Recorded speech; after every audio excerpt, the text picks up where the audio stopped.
บนเขาเด้อพี่น้องบนเขาเด้อ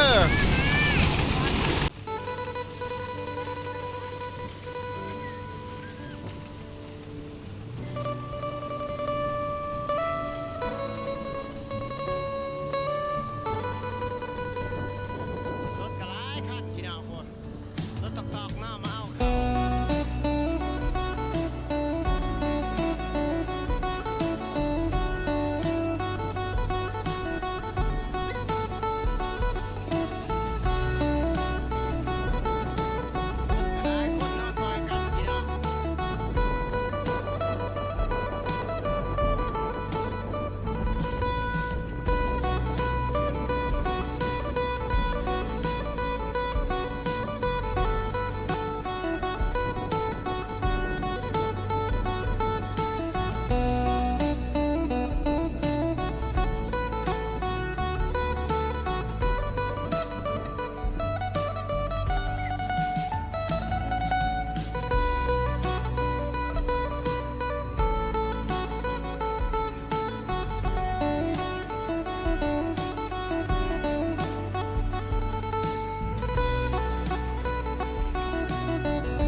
มี FC ผู้บ่าวตัดข่าวให้หน่อยพี่น้อง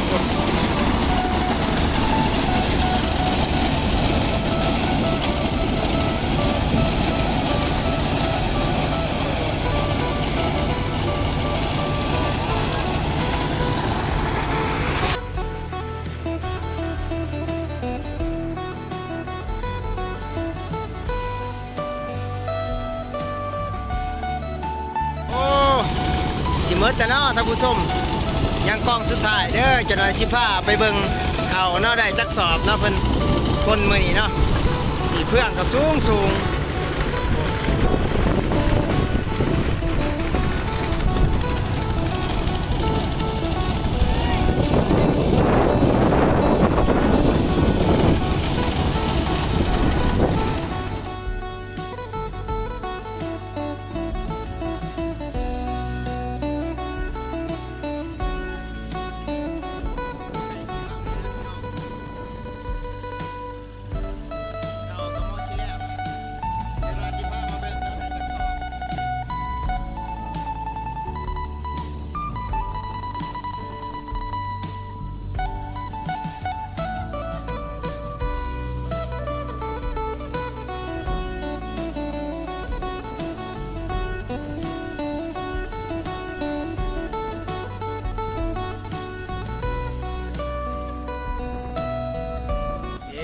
พี่น้องพี่ขั้นนี้เนาะขั้นนี้ก็10 ป้ายสอบแล้วเขาใส่โอ้ขั้นละ10 ป้ายเนาะมันเมื่อละ2 ขั้นเมื่อ2 ขั้นเนาะโอ้สิเบิดละ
สิ้นแล้วพี่น้องเอ้ย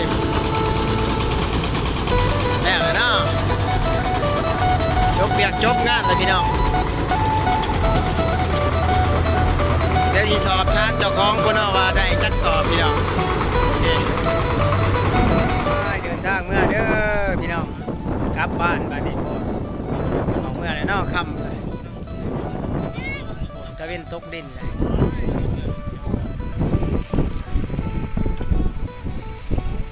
ถามเขาว่าได้85สอบเนาะทางเบิดได้ครับบ้านนี้